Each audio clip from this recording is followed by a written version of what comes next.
Hopefully everybody can hear me okay. So my name is David Cooper. I'll just turn my camera on so you can see me as well.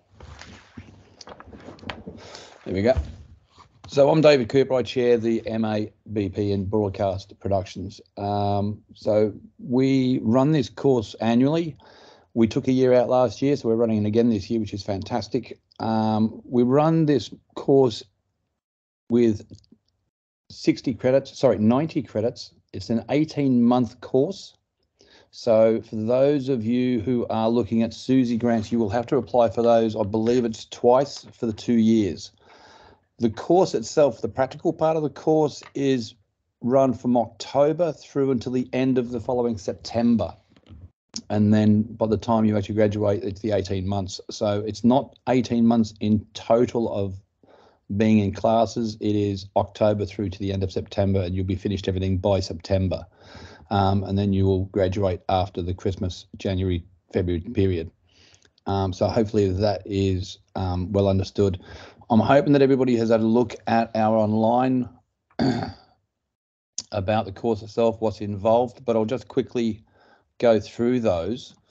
Module titles for these is Changing Media Landscapes, Writing for Broadcast Media, Online Content Creation and Distribution, and Research Methods and Debates. And then there's Radio Production, Single Camera, Factual Production, Multi-Camera Production, and a Major Project. So the way these work out is, this is not in concrete yet, but the way we're looking at doing it this year is the most part of the academic work will be done between October and December. So that's all of the most of the academic work in classrooms, and some of that could be online, so it may not be on site. But come January, when we come back after the Christmas break, we are into modules that are all practical. So we try and get all of the academic work done as early as we possibly can, and then we start working on the practical side. So our course for the MABP is predominantly around about the 80% practical mark. So if we take a look at the practical side of things, you've got radio production, which is a 6 weeks module, single camera, which is also 6 weeks, multi-camera is 5 to 6 weeks, and then your major project is actually done leading up into May, and then you go and shoot during the summer period and come back in September and finish the edits off on site here with editors, and then your submissions are finalised by the 27th of September generally. That's the way we work it. So hopefully that's okay so far. There's a lot, the modules where we do the practical work, they're very intense. So radio would be 4 days a week. Single camera would be most likely 4 days a week. Multi-camera is 5 days a week. And the major project is up to you how and when you actually do that over the summer period. Everything has to be scheduled and cleared and ticked off the boxes for that, but that's not normally a problem. We work with you over the summer if we need to. So that's okay. For the academic work being Changing Media Landscapes, writing for broadcast media, and the content creation, distribution, and the research methods is generally done, as I said, before the January return, and they are spread out over generally 3 to 4 days per week, either online or in classes here, with selected guest lecturers and lecturers that we have available. All of our lecturers have and still do work in the industry. So that's a really big plus for us, because a lot of our lecturers still work in the industry and give their time for this, which is fantastic. So we have editors, we have lecturers on the academic side, and we also have radio production, single camera lecturers, multi-camera lecturers, and the major project is a combination of everybody put together. So there's a lot of lecturing staff available to us during that period of time. So you'll be never short of anybody to be able to help out if there's any questions, whether they come from online, email, or face-to-face. We prefer face-to-face wherever possible. So hopefully that gives a little bit of a background about the course. If somebody would like to have a question, if you would like to write those in the chat area there, we can start actually answering some questions from you as well. So I'm assuming everybody can actually hear me and see me.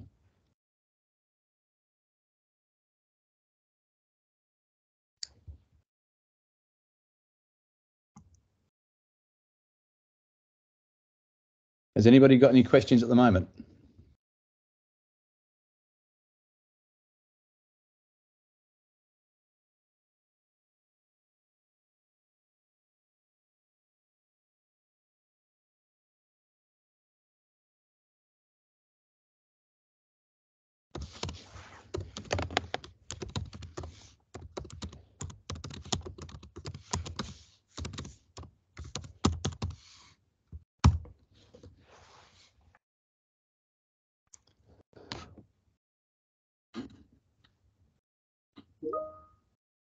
Excellent. Thanks very much.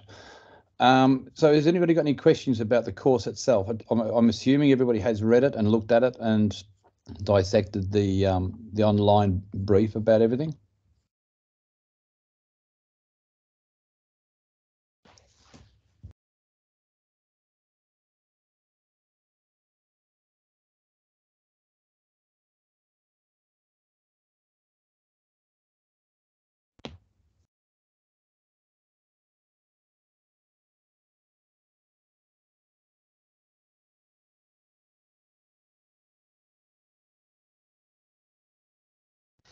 So, okay, so what kind of expectations and responsibilities will there be outside of lectures and practical modules?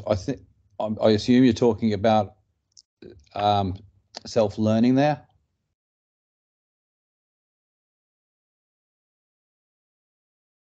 Okay, so let's talk about our radio for one. So the radio is over 5 to 6 weeks on campus and in classes. Some of those lectures could be online, but most of that will be on site.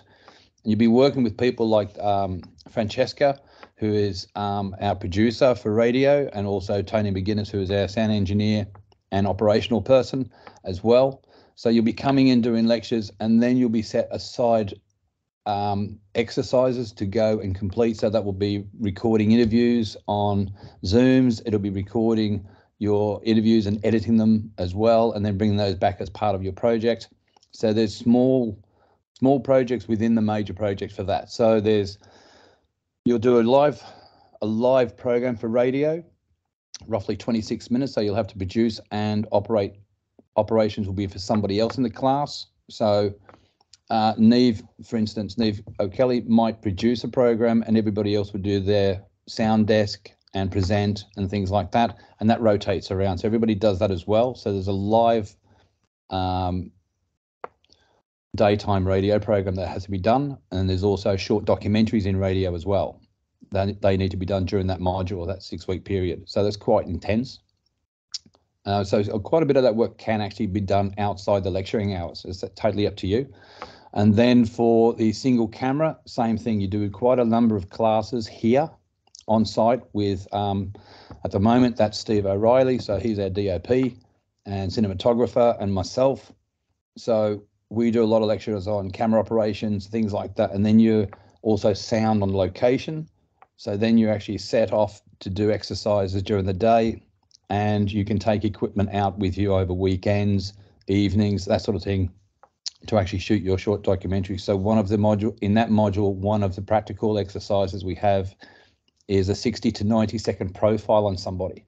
So you've actually got to go and shoot that and edit that so it looks good and is entertaining for an online project. So that's done in your own time as well. And then you also have a 5-minute documentary during that period of time as well that you have to make. So you would produce it and somebody else would shoot it for you, and then you might shoot for somebody else or do sound or lighting and things like that. So all of those aspects of that will be taught to you during that period, and you'll be working off-site on those projects. Multi-camera, quite a bit of that work is actually done in your own time, because that's actually quite a big module, multi-camera.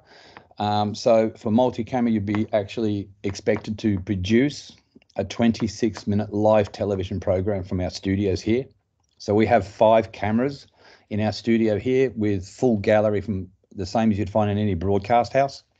So it's quite intense.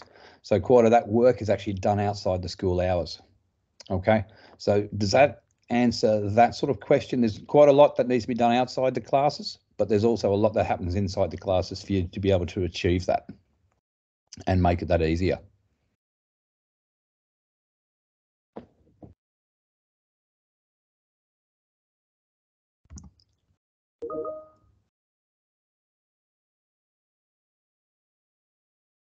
So camera wise, for this course, we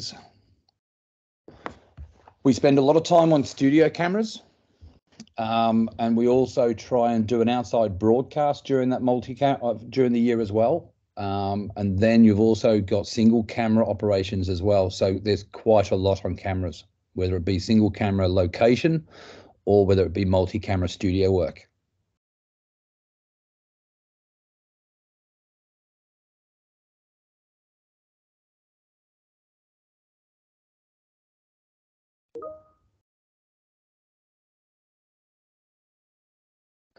Now acceptances for this, I'm not exactly 100% sure because I don't think they've actually given a deadline yet for applications. But if you were to get onto the fact office, they'll be able to tell you exactly when those will be handed out. You would be told in plenty of time, I believe, yes. Because we know that this course being the MA in broadcast production, it takes a lot of time and people also have to work. So we keep that in mind as well. So we are very acceptable to certain circumstances. So don't think that we aren't, because we will be, and that'll be fine. So, and that's why most of our academic work and some of our other courses like radio and single camera are 3 to 4 days of the week, not 5 days a week. So it gives people opportunities to do their outside work and also get their class work done that needs to be done outside our school hours as well. So we are quite flexible on that.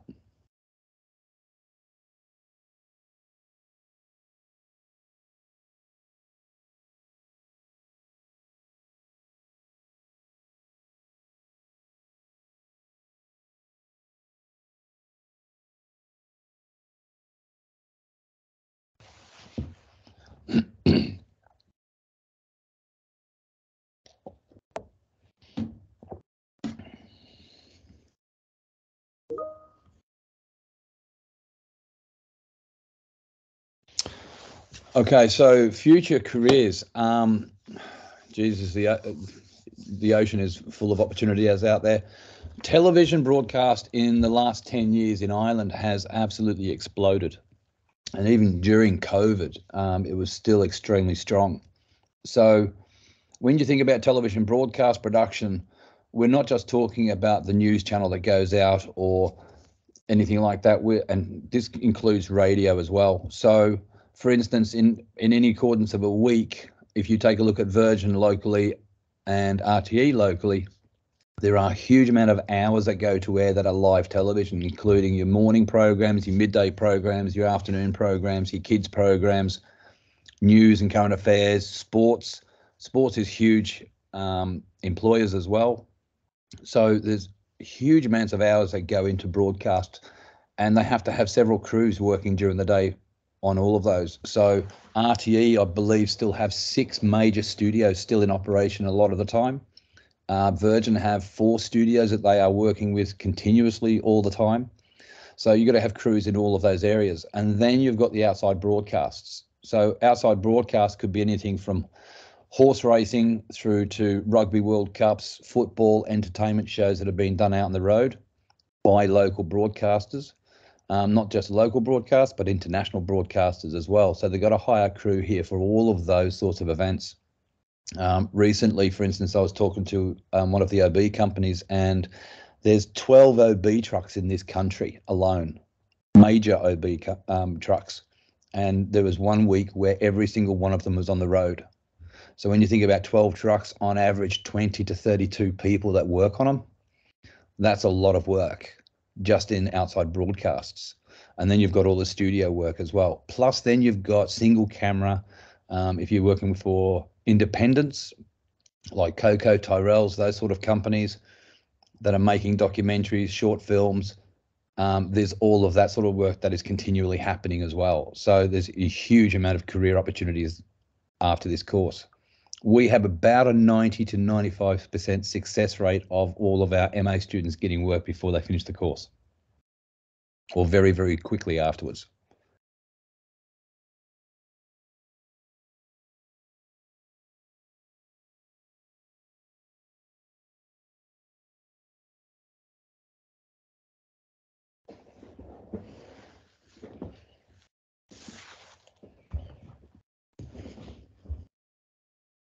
Absolutely, yes.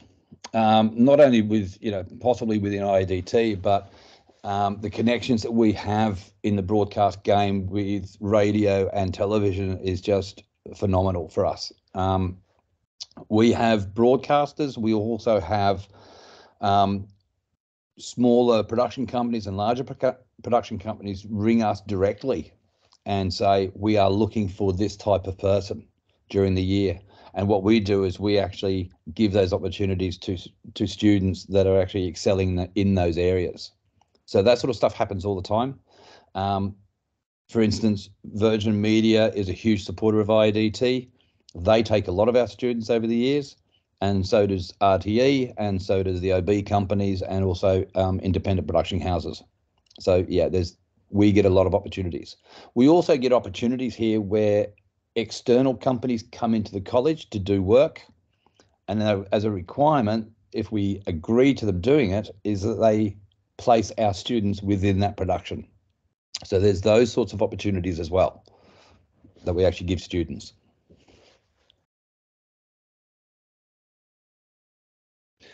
And since COVID, we weren't able to do it, but now that COVID is finished, I do intend bringing back our work placement within the year for our students to be actually placed within broadcast companies and independent production companies. Still working out the logistics on that, but we've got that pretty much in place.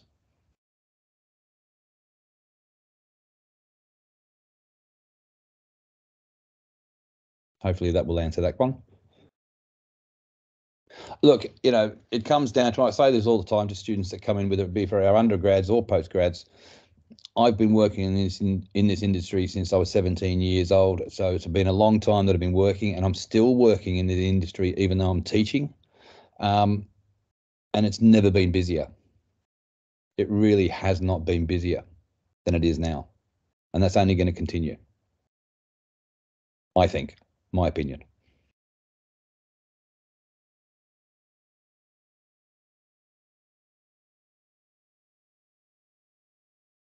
Anybody else like to know anything else about the course itself? If you ask a question, I'll be able to hopefully answer it for you. We try our best to get students into business, broadcast business, while they're here. There is no doubt about that. That's one of the things that we really do push forward. So our hours of lecturing at the college goes roughly 10 until 5 each day, but it's generally a little bit earlier than that we get finished. And as I said, for the academic year, it's 3 to 4 days of that term. And then after that, depending on which module it is, it might be 4 days or it might be 5. So there is quite a bit of time taken up to do the course. But we do try and bring it into that 12-month-ish period of hard work. Even though it's an 18-month course, we try and do it in that 12 months because we know people, generally can't take a full 18 months off.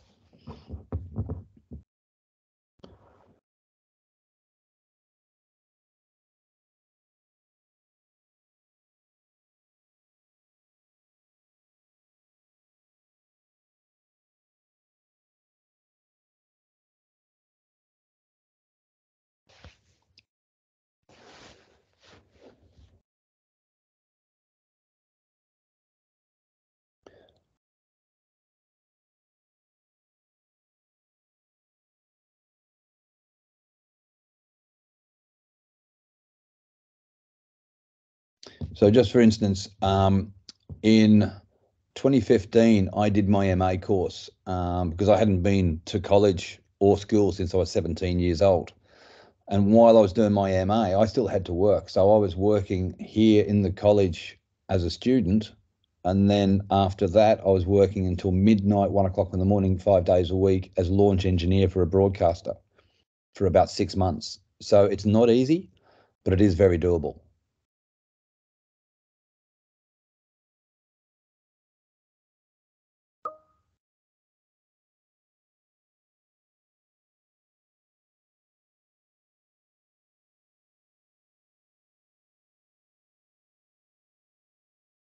Yes, there is, because these days there is a huge crossover between film and television.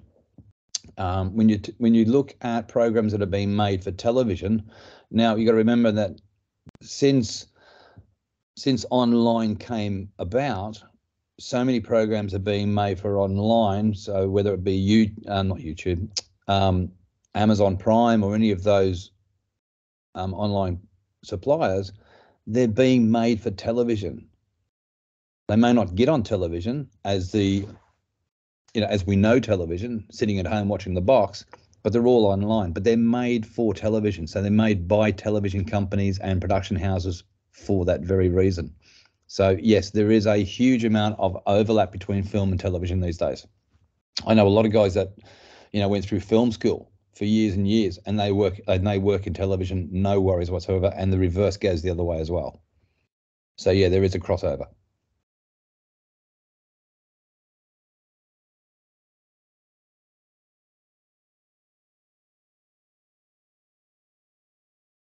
So it doesn't matter whether it's film or television. We still need camera operators, sound operators, producers, directors. It's all the same thing. Some of the mental thinking behind how things are done is sometimes different, but it's all practically the same thing.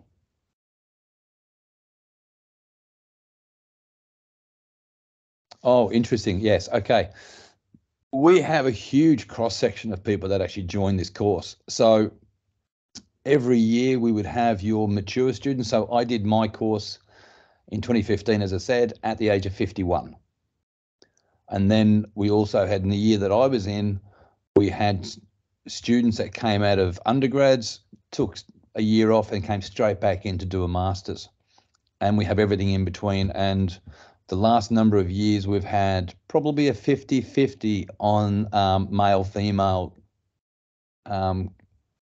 people that were on the course as well. So there's a good gender balance, and there's also a good age balance, because quite often you get the older students that come in, have great knowledge in certain areas, and the younger students that come in actually have new ideas. So that works really well within the class as well.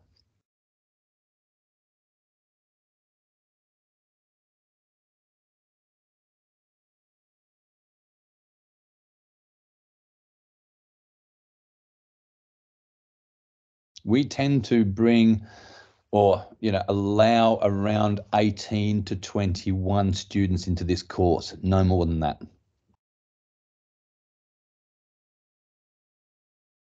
And the reason why we do that is because if the course has too many students in it, it becomes too hard to do everything that we need to do in the course. So we try and make our groups around the 18 to 20 mark, and we find that's actually a really good balance of numbers in the class as well.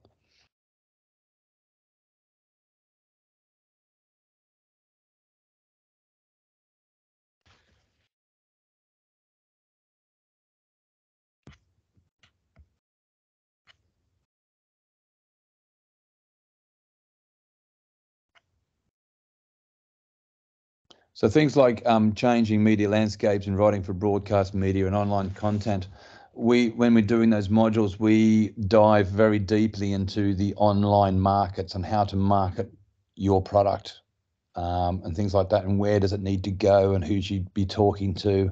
We also work on how to propose things as well. So we do all of that sort of stuff. And then media landscapes, we also look at the history of television in Ireland, but also internationally as well, and where it's come from, where it's going in the future.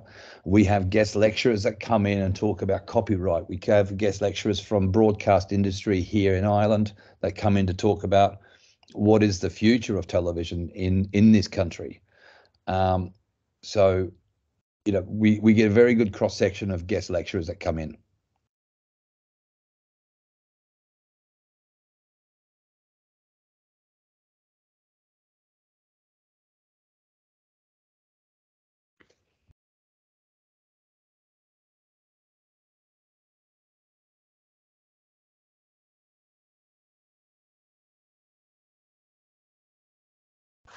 Does anybody else have any more questions?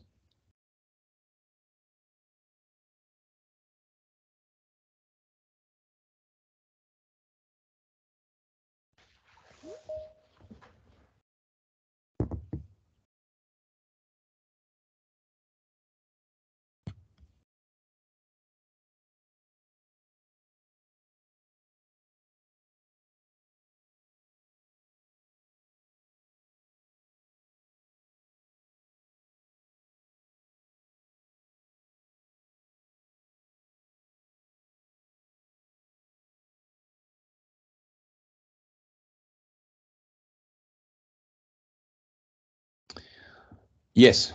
Okay, so skills that you will learn here at the National Film School is transferable across Europe, no worries whatsoever, and including Americas, North America, and so forth.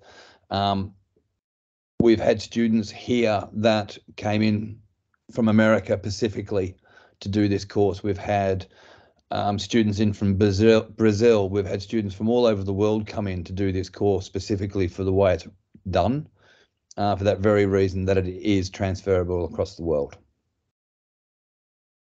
Obviously, every broadcaster has their own way of doing certain things, but they're the sorts of things that you actually learn on the job anyway. So that's not a problem to anybody. But you get the basics and extended basics of how to do everything here in that 12-month period. And it also gives you the opportunity to find out exactly where you want to put your skill set going forward as well.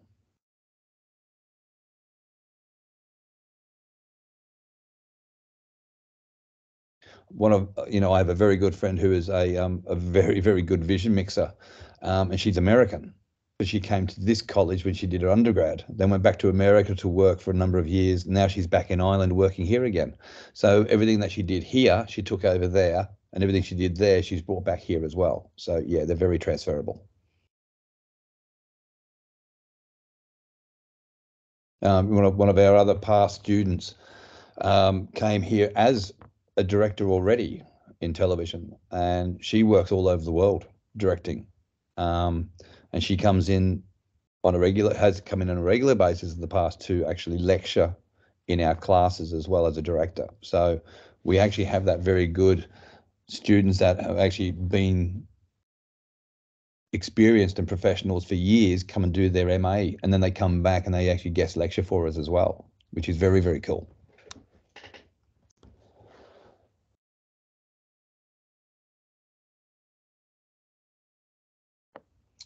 Okay, so we do everything as a group lessons, but if there is any need for anything extra on top of that, yes, that can be arranged. Quite often you'll find that we spend a lot of time, even in classes, one-on-one with students, even though we're doing it as a group, we will spend time one-on-one as well.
Keep firing questions to us, guys.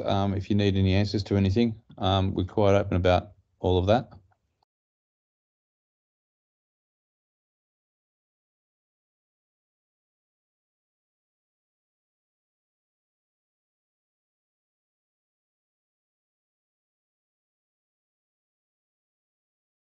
So the facilities, I'll just go into some of the facilities that we actually have here at the college that you'll have access to.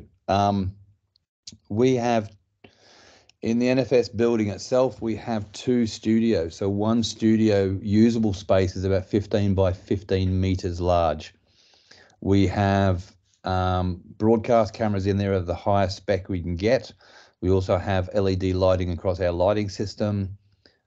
We have pretty much any mic or every mic you could ever think of available to you in the studios here as well. And then for our single cameras, we have the smaller DSLR 4K, 8K cameras, but you also have the Sony broadcast cameras for location shooting. We also have the Ursa cameras for location shooting and all of the lighting equipment to go with that and sound equipment for location stuff as well. And then with our radio studio, we have a full broadcast radio studio in-house and what's called also a self-ops radio studio as well. So we have actually 2 radio studios for you guys to be using. And those facilities are open to you guys pretty much most of the time. Obviously, other classes do work in some of those areas, but we schedule everything so we have it to ourselves whenever we do have it. So that's not a problem. So it is only our class that uses those facilities at any one time. So we have a huge amount of facilities. Not only that, like the rest of the campus, we do so many different courses at IADT that are in relation to film and television. So you can actually go around the campus and get stage and design students to work on sets. You can get makeup. We do courses in makeup, television makeup and film makeup. You can get those students to help out and you help them out in return, obviously. So there's a huge amount of cross-section of getting students to work on our product, and we work on their product as well during the year. So there's always something that can be done. And the supports we have at IADT for any requirements is amazing. We've got such a great support team here for anybody that needs it as well.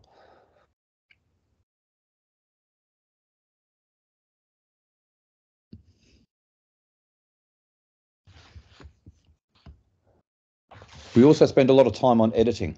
Is it easy to jump in to broadcasting world without a lot of experience?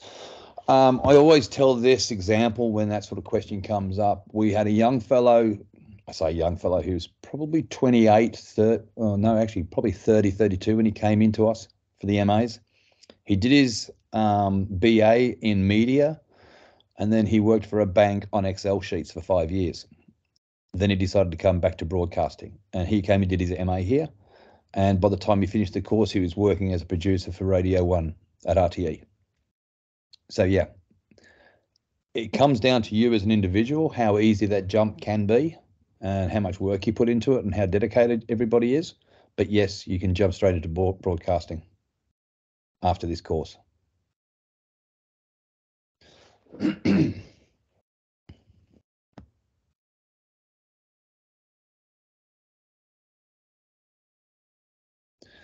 Like we can never guarantee anything. So it comes down to the individual as well, and how much they put into it. It will depend on how much they take out of the course.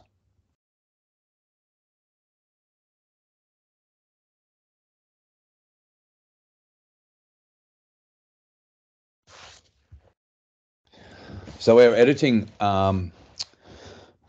what we do during the year, so when you're working with single camera, we do some editing training as well during that period of time. When we're in our multi-camera, we can do editing training there as well sometimes, but we also do a lot of time on editing leading up to your major project over the summer. So what happens is, for your major project, you have to write a proposal, and then we as broadcasters, so we put a panel together, you have to submit your proposal to as if you're actually asking for a broadcaster to be part of it.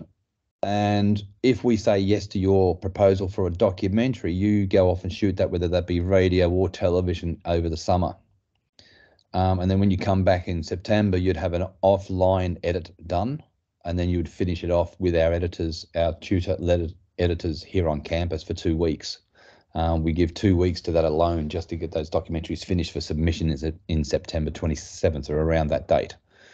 So there's quite a lot of editing time spent as well.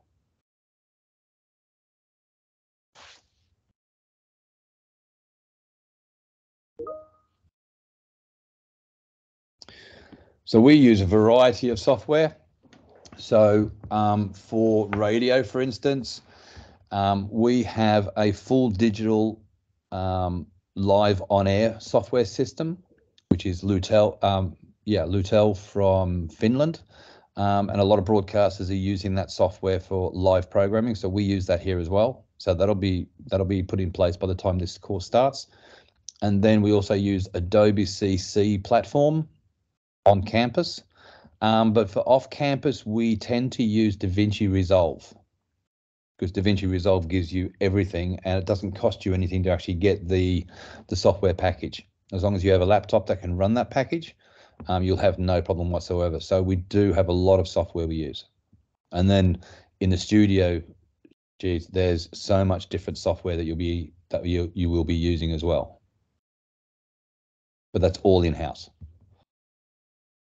But we tend to use DaVinci Resolve probably 99% of the time. And to be honest with you, I've used Quantel systems, Avid systems, Adobe systems, DaVinci systems, and DaVinci is as good as any of the other ones, and that's why we use it. And it's not much different to the Avid and Adobe keyboard layouts. You can set it up the same way.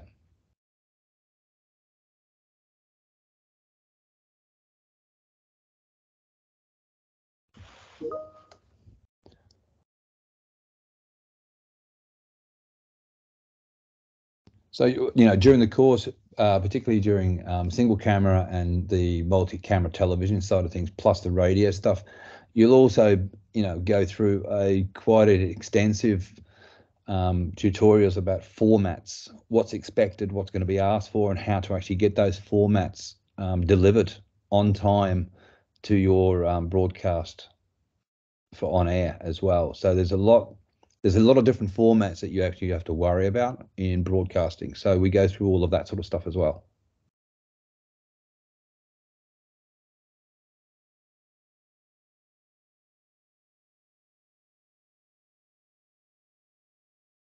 So, if you are going to do this course, I would suggest that you get DaVinci Resolve 18. I think it might be 19 now, but 18 at least, on a laptop, and start having a look at it and working that one out, because that will actually help when you actually get on site. Not a problem if you don't, but it's an advantage to get some things like that going before you come onto the course.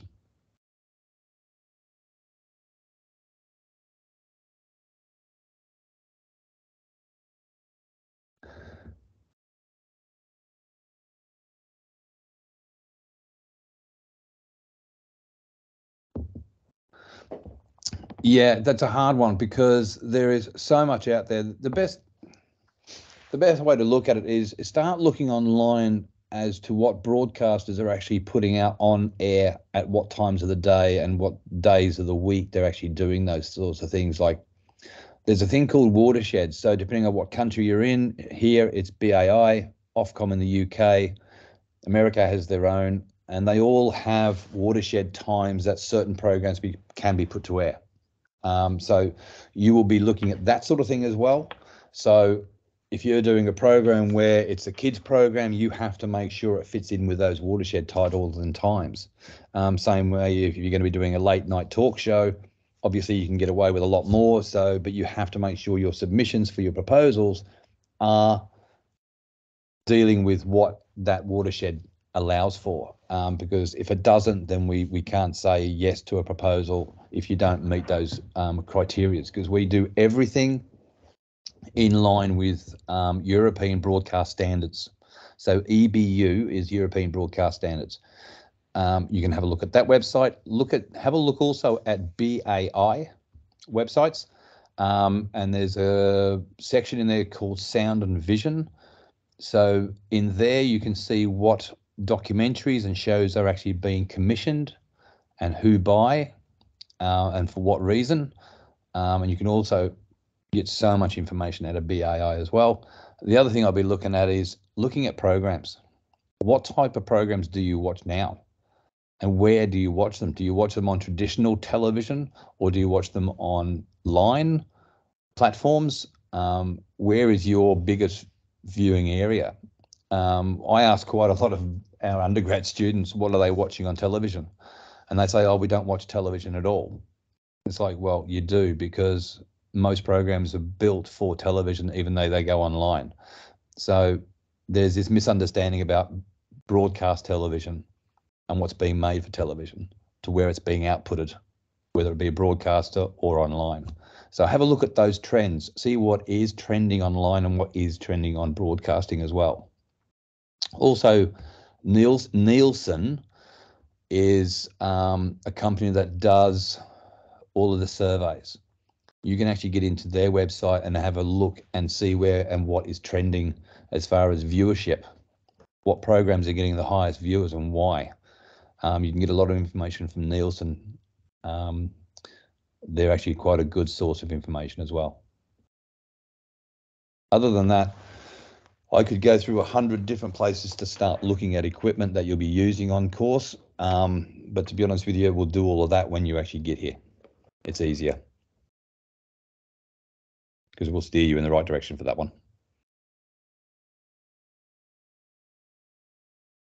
So the content of our course, it's all online. So if you go to our IADT website, it's all there. You also get a full descriptive of what's expected and that sort of thing as well. You can actually ask FACT for maybe the handbook, which I think is online. Should be. Let me have a look. You should be able to get the handbook online as well, which gives you a really, really good explanation of what is going on. So I think once you've made the application, you can request the handbook, and that will give you a huge amount more detail. But yeah, the website actually has quite a bit of detail in there already.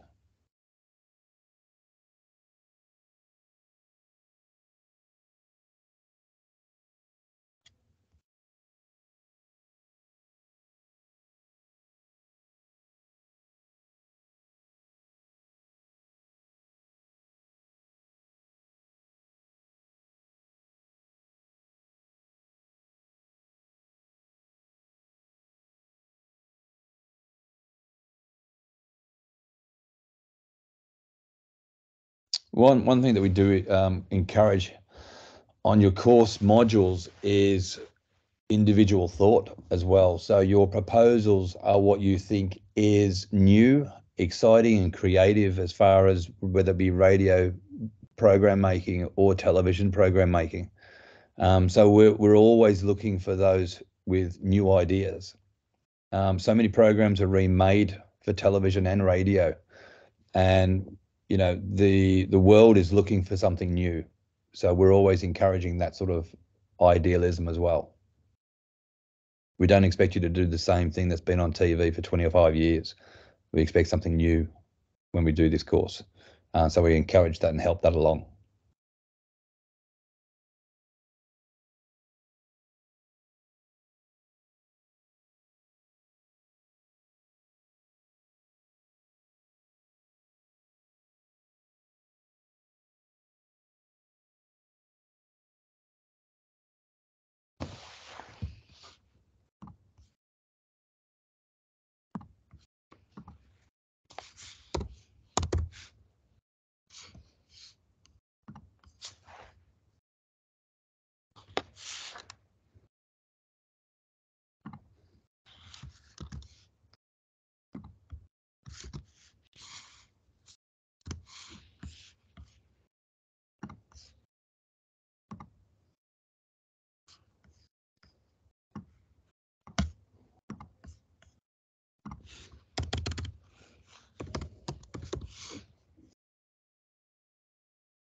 So there's just a few websites that you can have a look at to see, what's top rating television broadcasts around the world, and also BAI and also Ofcom there as well. So they can give you a bit of information about what's going on broadcast-wise around the world.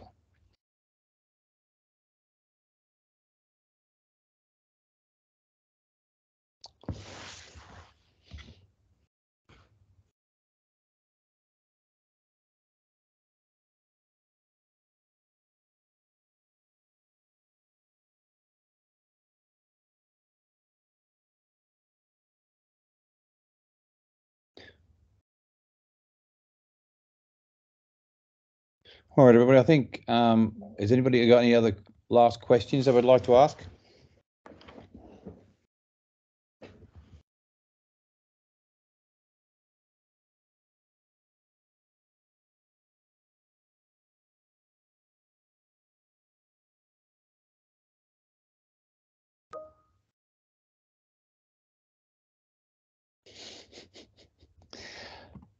Yes, the ARI brand is very, very good. There's no doubt about that.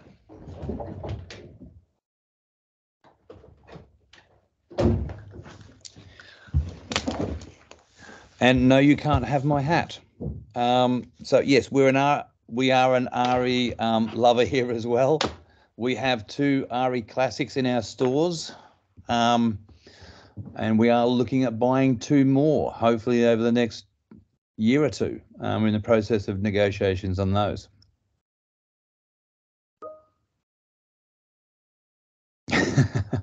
Now, our MA students don't generally use the ARI cameras because they're generally for film, not so much television these days. But yes, they are on campus, but we have the Ursa cameras, we have the Sony cameras, as well as other bits and pieces as well. So we've got quite a good arsenal of cameras available.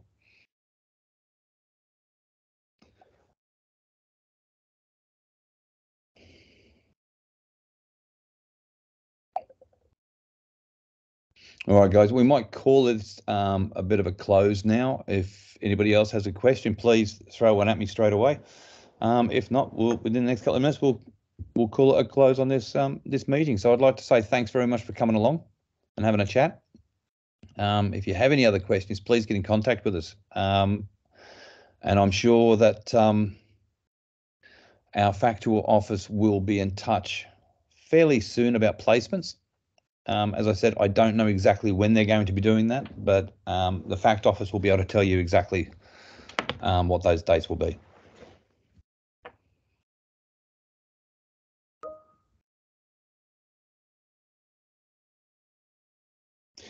Well, I'd like to see you all here in October, so that'll be fantastic. And all the best with everything between now and then, and we'll make it even better for after that as well. All right, guys, listen, thank you very, very much, and talk to you.